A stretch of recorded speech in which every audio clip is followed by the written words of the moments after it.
father said that once again he felt his heart was going to jump out of his chest because he realized that if they opened his suitcase, they would take him off the train and send him to Dachau. How can one moment, a soldier's decision to not open a certain door or not check a certain suitcase, have impact for generations? Hi, I'm Marley, and today we're going to look at the life of one man, Ludwig Böhm, and his escape from Nazi Germany to America.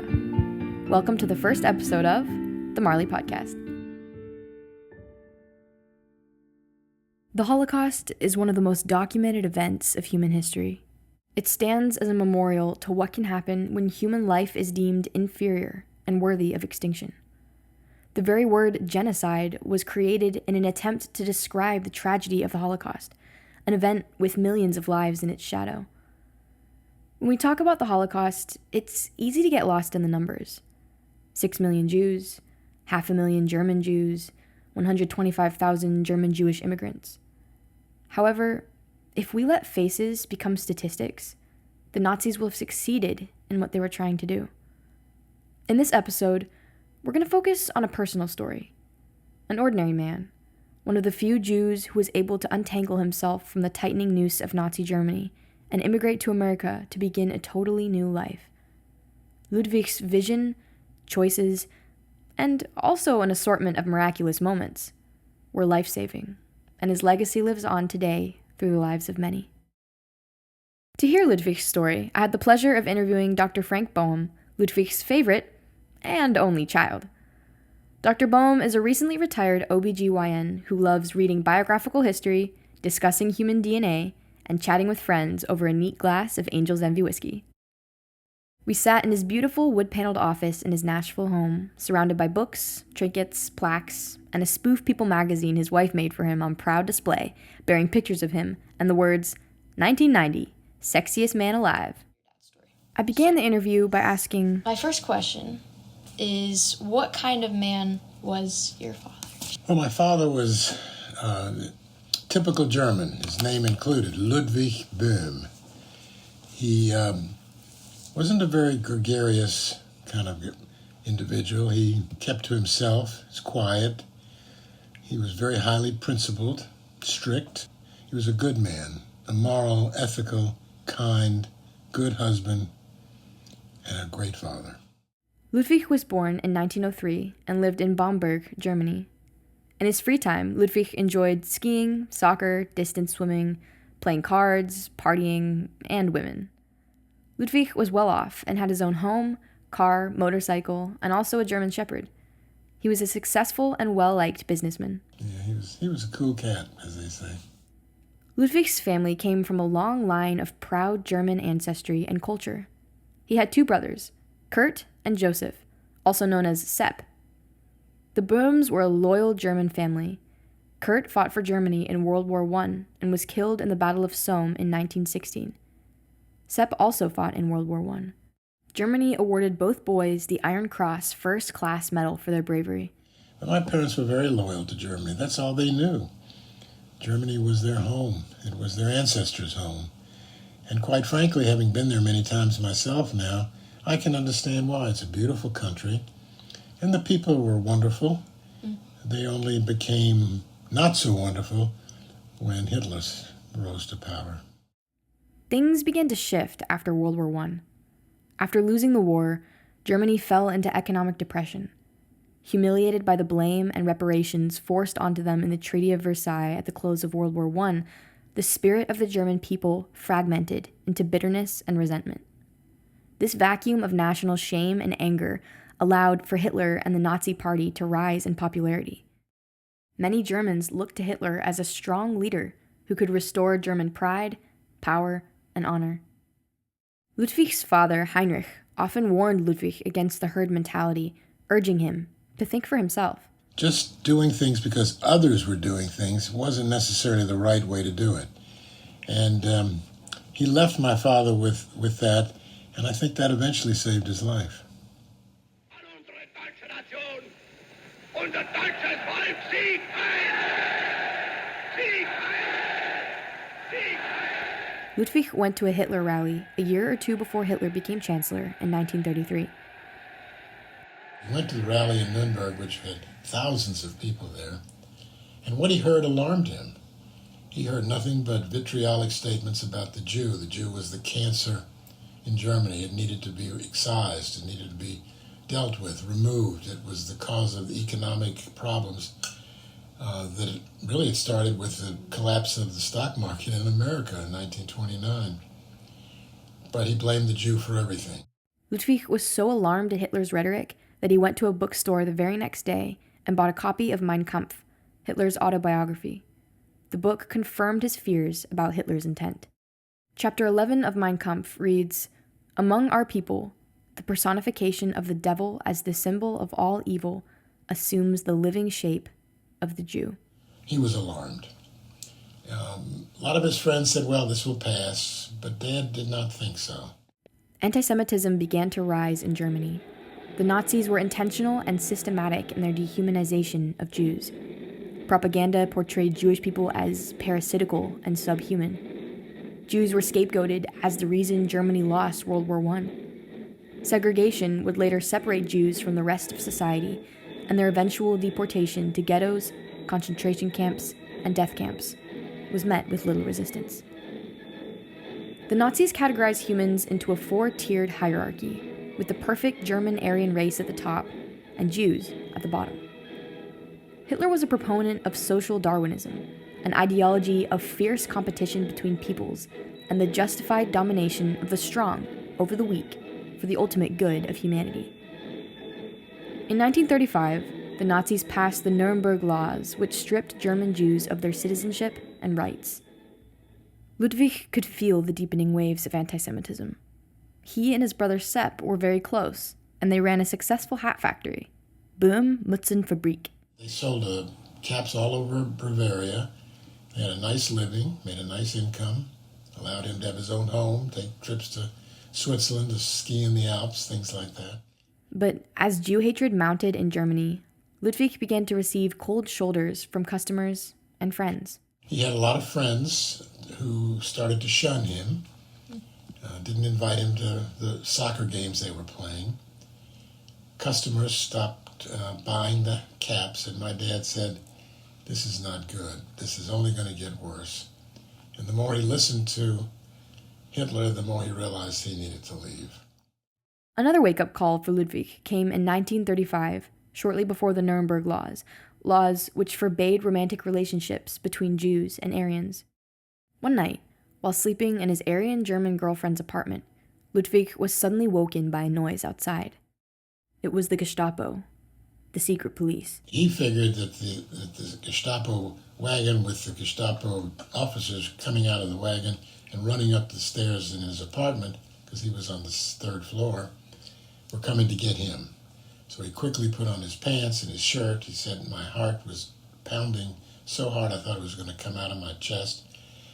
But as he was getting dressed, getting prepared to be arrested and taken to Dachau, the first concentration camp in Germany, the officers ran past his girlfriend's apartment to an apartment down the hall, broke through the door, and arrested a Jewish man who was doing the very same thing my father was doing, sleeping with a non-Jewish German Aryan woman.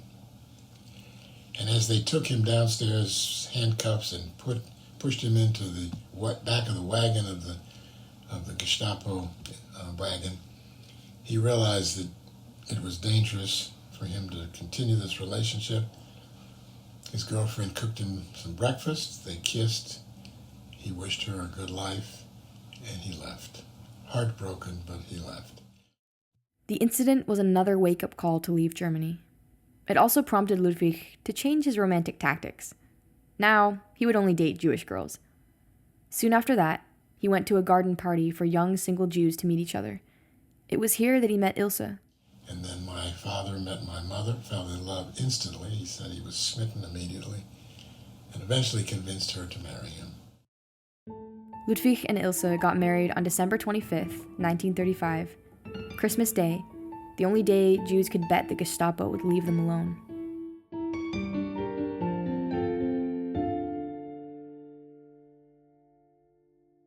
Although anti-Semitism was heating up, many Jews in Germany during the 1930s wouldn't or couldn't leave, and decided to stay, hoping things would get better for their country.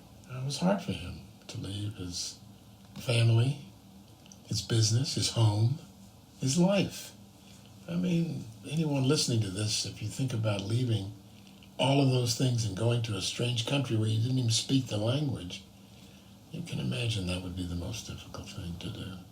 However, through a family connection, an opportunity opened for Ludwig to go to the United States.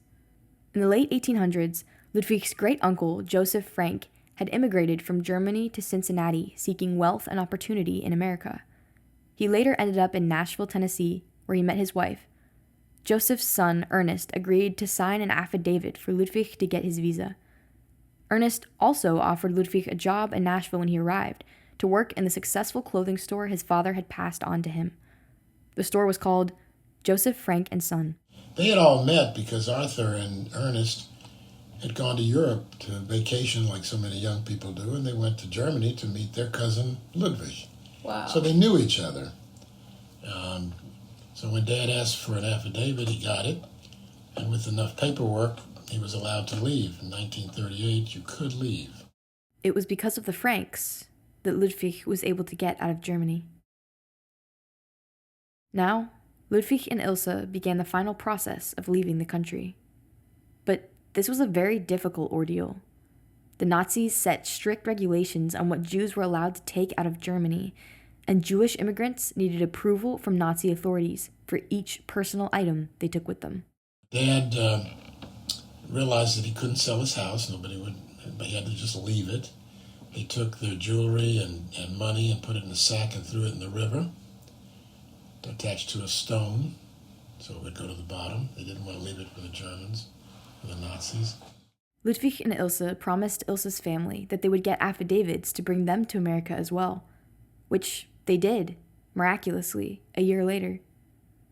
Just before leaving, Ludwig decided to try and smuggle 3 Leica cameras in his suitcase to sell later for cash, and he and Ilse boarded a train for Holland to take a ship to America.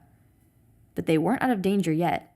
Dad tells a story about how when they got to the border of Holland, Germany, the Gestapo got onto the train and checked everybody's papers, and they looked into some suitcases.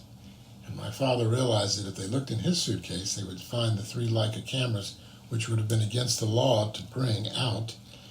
And my father said that once again he felt his heart was going to jump out of his chest, because he realized that if they opened his suitcase, they would take him off the train and send him to Dachau. Thankfully, the cameras were never discovered. They did not check his suitcase, and they made it across the border. Ludwig and Ilse had made their escape with little time to spare. In 1938, the Nazi-German noose tightened on the Jewish refugee crisis. Thousands of German Jews were waiting for U.S. visas. Kristallnacht, the wave of state-sponsored anti-Semitic violence on November 9th, would only pull the noose tighter. Anti-Semitism was not only festering in Germany. America was being infected as well. An example of this is an American poster in 1939 calling for the boycotting of Jewish interests. On the poster is a cartoon of the Statue of Liberty. She has a big nose and is lifting a hammer and sickle in one hand and cradling a small, ugly Jewish businessman in the other. Scrawled across the picture are the words, "Communism is Jewish." Above and below the picture is a rallying cry to the American people, peppered with exclamation points. Wake up, Americans. Do you want this? Clean up America. Break the red plague. Boycott the Jew. Many Americans weren't enthusiastic about immigrants, particularly Jews, coming into their country. Many were suspicious of Jews, fearing Jewish conspiracy and takeover of the United States.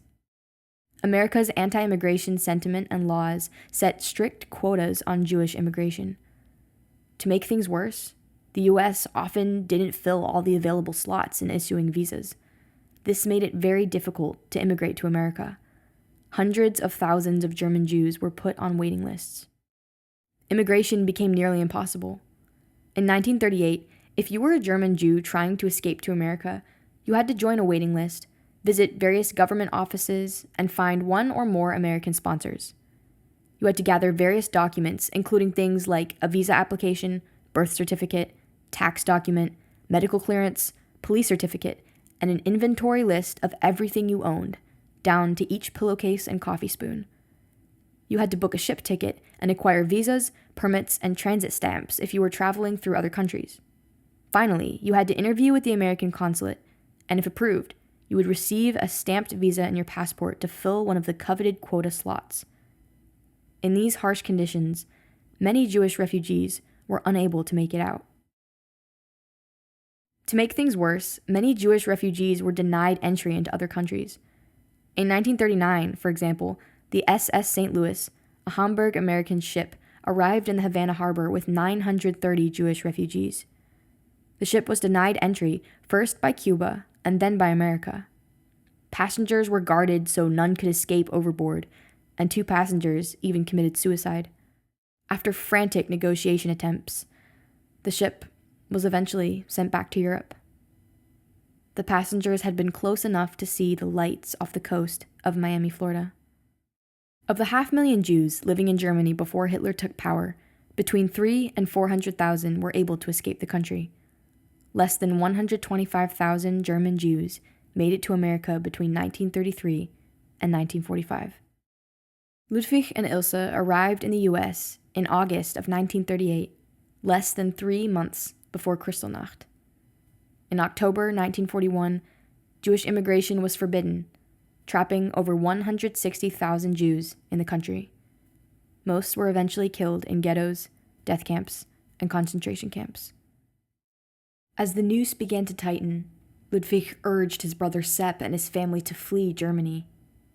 Ludwig sent over money, and Sepp had the paperwork to leave. But then, suddenly, Sepp's wife Carola found out that her brother had just been picked up by the Gestapo and was being held in prison. She begged for them to wait as she worked for her brother to be released. So, Sepp and his family lingered in the country. Eventually, Ludwig stopped receiving letters from his brother. In 1942, Sepp, Carola, and Susie, their 12-year-old daughter, were picked up by the Nazis and deported to Auschwitz. Sepp, a decorated German veteran, along with his wife and child, were killed by the Nazis in the gas chambers. Ludwig took his brother's death very hard.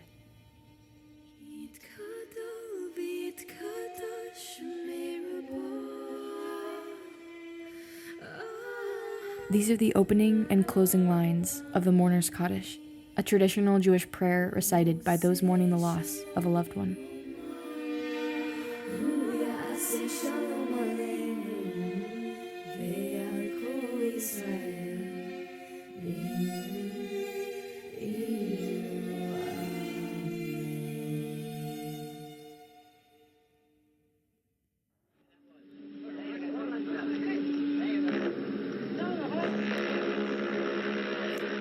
Ludwig and Ilse arrived safely in America on August 28, 1938.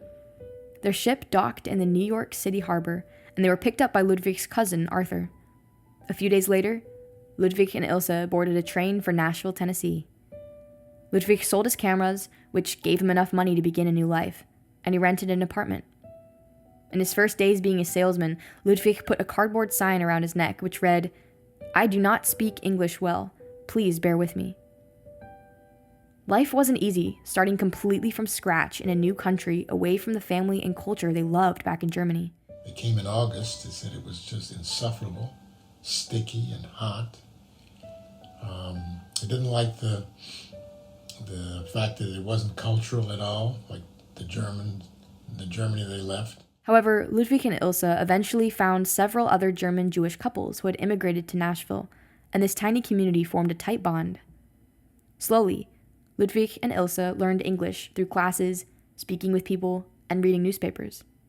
Ilse picked up work at a sock factory, and Ludwig began his work selling suits at his cousin Ernest's factory, Joseph Frank & Son, a place he would work until he retired 30 years later at the age of 65.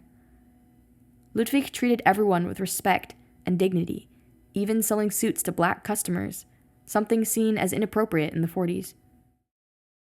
On April 11th, 1940, 2 years after arriving in the U.S., Ludwig and Ilse gave birth to a son. They named him Frank, in honor of the Franks who helped him come to America. I asked Dr. Böhm if his dad often talked to him about his experience growing up. You know, it was a typical story of people who go through this kind of trauma really don't want to talk much about it. You know, it's like people who come back from wars, concentration camps, they don't want to talk about it. So I don't remember us talking about it much. It was only as I got older that I would ask a few questions and he would tell me the story. Frank was raised in a loving home. I was raised by two people who showered me with love and attention. You know, when you're told you're wonderful every day of your life, you eventually start to believe it. Ludwig instilled in Frank a love for Reform Judaism and the importance of being a good, ethical, moral person. Although the family culture was German, Ludwig tried to ensure that Frank integrated into American culture. Well, my father said, "Sag's nur in English." When somebody would speak German in front of me, my father would say, "Speak only in English." Ludwig also instilled in his son a love for America and democracy. Dad was really believed in equality. He loved America. He absolutely loved it. He voted every election, took me with him, and always used to say to me, "Never miss the opportunity to vote, Frank. It's your right, it's your privilege, and it's something that's so important to do." In our interview, Dr. Böhm pulled out a pile of papers, documents, and Ludwig's German-made leather briefcase. I've got a full lockbox of love letters that my father and mother exchanged, all in German. Unfortunately, we may never get to hear what was in those letters. I can't read it well. It's not easy for me to read. Here. He showed me Ludwig and Ilse's certificates of American citizenship.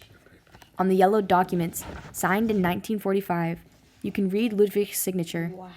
Because American typewriters didn't have the umlaut character, Ludwig changed his last name from Böhm, with an umlaut over the O, to Boehm, with an E, spelled Boehm. Dr. Böhm has kept these documents and other family mementos safe for all these years.